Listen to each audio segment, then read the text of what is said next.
इस वक्त हमारे सामने दीवान फरीद बिन तहकीक से काफ़ी नंबर 232 है और इसके मिसरे 18 हैं 18 और इसके अल्फाज जो हैं वो हैं 87 हैं और राग है इसका पूरिया धनासरी। पूरिया धनासरी ये पूरिया धनासरी जो है बहुत मुश्किल रागों में से एक है और 7 सुरों का संपूर्ण है। संपूर्ण यानी 7 सुरों का राग है ये और 2 रागों का ये मुरक्कब है, मिश्रण जिसे कहते हैं। 2 रागों का ये मिश्रण मिक्सचर है जिसमें पूर्वी है और धनासरी है। इस तरीके से ये पूरिया धनासरी कहा जाता है। तो चलो रागों पर हम आगे चलकर बात करेंगे। तो इस वक्त काफ़ी की तरफ आते हैं कि ये दुख, हिजर और फिराक और उससे पैदा होने वाली कैफियत पर मबनी एक काफ़ी है। सुखदा सुमण सिधायुम यार न नीतुम संगवे। सुख का चैन से आराम से जो सोना था हमारा बेफिक्र, क्योंकि उसका साथ हमें हासिल था। सिधायुम यानी छोड़ गया, वो आराम से सोना जो था हमारे नसीब में अब ना रहा, क्योंकि जिसकी वजह से वो सुख हासिल था वो जब चला गया तो फिर वो नींदें भी साथ ही ले गया हमारी। यार न नीतुम संगवे, दोस्त मुझे अपने साथ ना ले गया। अब ये संग का लफ्ज़ और नीतुम का लफ्ज़ जो है, इन दोनों पर गौर करते हैं कि ख्वाजा साहब इनको किस अंदाज में इस्तेमाल करते हैं और लुगत क्या कहती है और ख्वाजा साहब किस तरह उसको इस्तेमाल करते हैं। अब नीतुम का जो लफ्ज़ी और लुग़वी माना है वो तो है मैं ना ले गया। नीतुम यानी मैं ना ले गया, ये है इसका मतलब। और नीतुम मैंने नियत की, ये भी होता है। अच्छा, मैं ना ले गया, लेकिन ख्वाजा साहब इसे इस्तेमाल करते हैं मुझे ना ले गया। ये मीम मुतकल्लिम की इस्तेमाल करते हैं, मीम उसमें भी मुतकल्लिम की है, लेकिन ये अजीब है कि ख्वाजा साहब के पास उनका अपनी तश्कील लफ्ज़ी जो है उसमें ये लफ्ज़ नीतुम को कहते हैं मुझे ना ले गया। और संग का मतलब है साथ, और संग का माना पत्थर है और संग का माना झिझक है और संग के और कई मानी बनते हैं। लेकिन खालिद साहब नहीं कहते नीतुम संग वे कि वो मुझे अपने साथ न ले गया। इस तरह संग झिझक के माने भी आता है, वो आगे आएगा, हम आपकी खिदमत में वो भी पेश करेंगे। यार न नीतुम संग वे, दोस्त मुझे अपने साथ न ले गया। और क्या हुआ, सेज रंगीली सट्युम पसीली। अब वो सेज रंगीली थी, सट्युम मैंने फेंक दी या एक तरफ छोड़ दी या तर्क कर दी, पसीली एक तरफ पासे पर एक तरफ कर दी गए। धाह करिम अंग अंग वे, धाह करिम अंग अंग वे।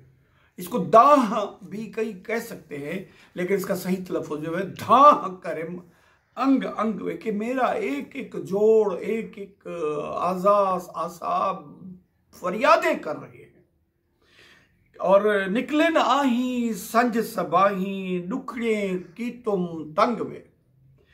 अब ये निकले न आही संज सबाही, संज शाम को कहते हैं कि सुबह शाम बस आहें हैं जो निकल रही है। और दुखड़े की तुम तंग वे, और दुखों ने मुझे तंग करके रख दिया है। अब फिर इसमें की तुम जो है एक खूबसूरत तनाजुर में आता है। की तुम का माना होता है मैंने किया, लेकिन ये ख्वाजा साहब इस्तेमाल कर रहे हैं मुझे किया। ये उनकी एक अपनी लुगत बन जाती है और पूरे दीवान में बार बार इस अंदाज में वो बात करते हैं। दुखड़े की तुम तंग वे, सजन सिधाए वल ना आए, वाह कादिर दे रंग वे। वो महबूब जो थे, वो हमारे हमदर्द गमगुसार जो थे, जिनसे हमें तवक्कुआत थी, जिनसे हमें बहुत उम्मीदें थी, वो छोड़ के चले गए। वाह कादिर दे रंग वे, कुदरत की कादिर कदीर की क्या अजीब उसके रंग है कि थोड़ी देर के लिए उसने खुशियां दी और फिर वो हमें छोड़ के चल दिए। और कोल नन्नी तुम ढोल दिली दे, रोही रुल्युम करंग वे।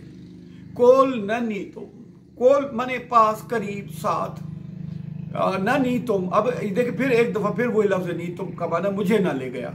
और कोल ना नी तुम ढोल दिली नहीं, वो हमारे दिलों का जो महबूब है, हमारे दिल का जो महबूब था, जिसे हम जान से ज़्यादा अजीज़ रखते हैं, वो जो हमारे दिल का मकीन था, वो हमें साथ लेके ना गया। रोही रुल्युम करंग वे, इस चोलिस्तान में रोही सहरा बेआब हो गया।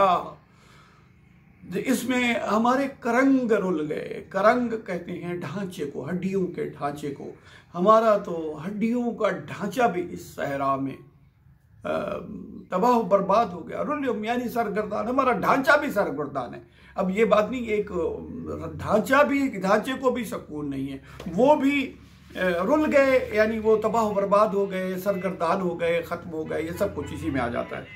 और आगे है कि टल्युम न सख्ती ते बदबख्ती, क्या नामूस ते नंगवे।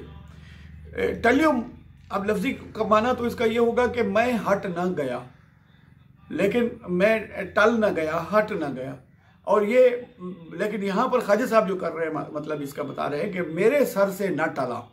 टल्युम न सख्ती ते बदबख्ती, ये सख्ती और बदबख्ती मुझे छोड़ ना गई। या नामूस ते नंगवे, सब इज्जत शान वकार जो कुछ था सब उस पे दाव पे लग गया, सब कुछ तबाह बर्बाद कर बैठे और मुझे इस सख्ती ने ना छोड़ा। दर्द अवलड़ा सूल कुललड़ा, तन मन चूड़ चुड़ंगवे। दर्द अवलड़ा है, अवलड़ा कहते हैं वो जो बेढब हो, जो किसी सलीके में ना हो, किसी तरीके में ना हो, जो समझ में ना आए, उसको कहते हैं दर्द अवलड़ा। कोई एक अजीब बेढब सा दर्द है, तकलीफ है। और सूल कुललड़ा, सूल माने दर्द है, ये भी सूल माने भी तकलीफ, दर्द। वैसे सूल कांटे को कहते हैं, लेकिन सूल दर्द को भी कहते हैं। सूल कुललड़ा, और ये भी कोई कुलल्ला, कुलल्ला होता है बेढब, ये भी कूल सूल कुलल्ला है। या नामूस ते नंगवे, तन मन चूड़ चुड़ंगवे, तन मन चूड़ चुड़ंगवे। तन मन वो बदन है या रूह है, चूड़ चुड़ंग क्या कहते हैं? चुड़ंग कहते हैं तख्ते मश्क को जिस पर निशानाबाजी की मश्क की जाए। चुड़ंग कहते हैं उस हदफ को जिसके ऊपर तीर अंदाजी करके उसको। और चूड़ हो जाना, तबाह हो बर्बाद हो जाना, चूर हो जाना और चूड़ हो जाना। चूड़ के और भी कई मानी है। चूड़ जो है वो एक तो कहते हैं ये जो चूड़ा लंबा जो पहनते हैं, यहाँ से लेके यहाँ तक जो पहनते हैं उसको भी चूड़ कहते हैं। और चूड़ किसी चीज़ के बल चढ़ाने को और पेच कसने को भी चूड़ या चूड़ी वगैरह कहते हैं। और इस तरह से चूड़ जो है चारपाई की एक तो लंबी होती है साइड, जो वो सर के और पैरों की तरफ होती है, उसको भी चूड़ कहते हैं। लेकिन चूड़ और चूड़ एक ही लफ्ज़ है, चूड़ चुड़ंग। कि मैं वो तख्ते मश्क बन के रह गया हूँ जो खुद रेजा रेजा हो चुका है, इस कदर उसके ऊपर निशानाबाजी की गई है, मुझे तख्ते मश्क बनाकर मुझ पर इस कदर तीर बरसे हैं कि वो तन मेरा बदन है या मेरी रूह है, वो चूड़ है, चुड़ंग है। और रुलदी थल विच यार न वल विच, दिलड़ी लगड़ी जंग में। और सरगर्दान हूँ थल में, सहरा में, रेगजारों में, और सरगर्दान हूँ, परेशान हूँ, ढूंढती फिर रही हूँ। यार न वल विच, वो मेरी तरफ नहीं है। वल में होना किसी के तरफ होना, वो तो मेरी तरफ नहीं है, यानी उसकी राय, उसकी तवज्जो मेरी तरफ तो नहीं है। और फिर दिलड़ी लगड़ी जंग में, और दिल में एक जंग लगी हुई है कि वो मिल नहीं रहा, मुझे सुकून नहीं है, कहीं बैठना करार नसीब नहीं है, एक लम्हे का सुकून नहीं है, दिल ने परेशान कर रखा है। और आखिरी शेर की तरफ आते हैं। इश्क फरीद छका मोए जींदे, दे सिर मूल न संगवे। अब ये छकावण, हंडावण, मल्हावण और सुहावण, ये ऐसे लफ्ज़ हैं कि इनके लिए इनकी सही चाशनी जो है वो तो अहले ज़ुबान ही महसूस कर सकते हैं, इनके मुतबादिल नहीं मिलते हमें। अब हंडावण और मल्हावण और सुहावण का इसका मतलब इस्तेमाल करना नहीं होता। छकावण का मतलब भी ये नहीं है कि आप उसे पहनो या इख्तियार करो या इस्तेमाल करो वगैरह, ये नहीं है, इससे आगे की बात है।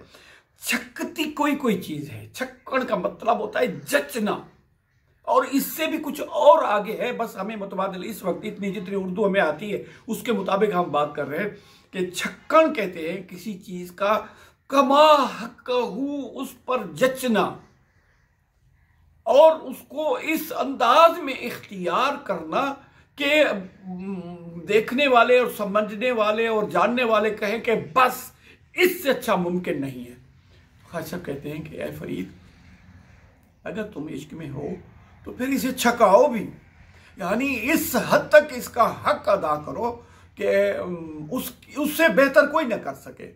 इश्क फरीद छका मुई जींदिए, और इसमें जिंदगी और मौत का मामला भी नहीं है। इससे आगे जाओ कि तुम्हारी हड्डियां, तुम्हारा खून, तुम्हारा मौत के बाद भी तुम अपना वो फर्ज अदा करते रहो।